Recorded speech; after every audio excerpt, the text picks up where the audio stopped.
Hello, my name is Aidan and I have the privilege of heading up the student ministry here at Aldates, and I'm just going to share with you a brief story about how God has been speaking to me and equipping me to minister to students here in Oxford. A couple of years ago I was at God's Empowering Presence Day in the church. Now this is a day that we hold each year to ask for more of the Holy Spirit and His equipping in our lives. Now, when I was there, I was quite preoccupied. I was operating the sound desk, and so was busy with different duties there and switching on mics and things. And to be honest, I wasn't particularly expecting it to be a very impactful day for me, as my mind was elsewhere, but God clearly had other plans. So in the midst of the duties I was doing there, He showed me a vision of Oxford on May Day morning.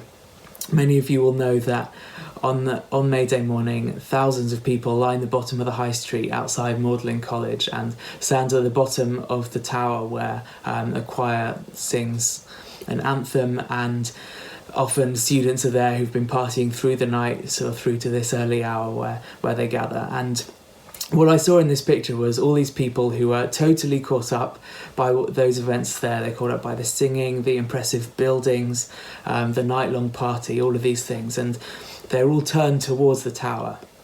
Yeah, what God also showed me was that behind them, in front of the entrance to the botanical gardens, He showed me the crucified Jesus hanging silently upon the cross, while all the crowds in front of Him either totally ignored Him or just didn't even notice that He was there. They were so caught up in the other things that were going on that they had no knowledge of Jesus' presence there, dying for them. And in that moment, I just broke down, and God just showed me such a heart for those that did not know Him, for those who either just had no knowledge of His existence, of what He had done, or who maybe had some kind of knowledge but just chose to ignore Him totally. And I wept, having experienced just a glimpse of God's heart for the lost, and particularly for lost students here in Oxford who just need to know His love for them. And in that moment, I guess I had a sense of being renewed in my vision for wanting to see Jesus move powerfully among students as these students come into the knowledge of His saving grace.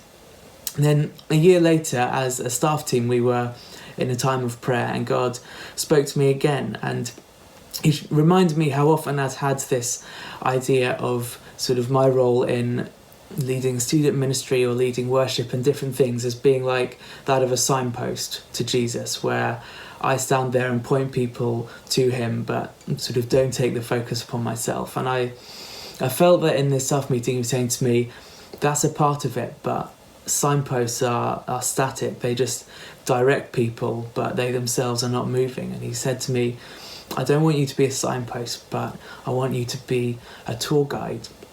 Someone who knows where it is that they are taking people, knows that inside out, and is able to lead people there, to show them that place, to tell them about it, and sort of reveal the wonder of that place to the people that they are guiding. And so the Lord was saying to me, Aidan, I want you to be like a tour guide to these students, and students that don't know you in particular, to be someone that can take them where you yourself have been and guide them to that place of love upon the cross. Paul writes in 1 Corinthians chapter 1, "For the message of the cross is foolishness to those who are perishing, but to us who are being saved it is the power of God. Jews demand signs and Greeks look for wisdom, but we preach Christ crucified, a stumbling block to Jews and foolishness to Gentiles. But to those whom God has called, both Jews and Greeks, Christ the power of God and the wisdom of God. For the foolishness of God is wiser than human wisdom, and the weakness of God is stronger than human strength." There is a lot of so-called wisdom in Oxford, a city built upon gaining wisdom, gaining knowledge, understanding, power. But as God showed me these things, He reminded me that human wisdom ultimately takes us nowhere. We need to come to the cross of Christ, to the crucified Messiah, which may seem foolish to the world, but is the power and the wisdom of God.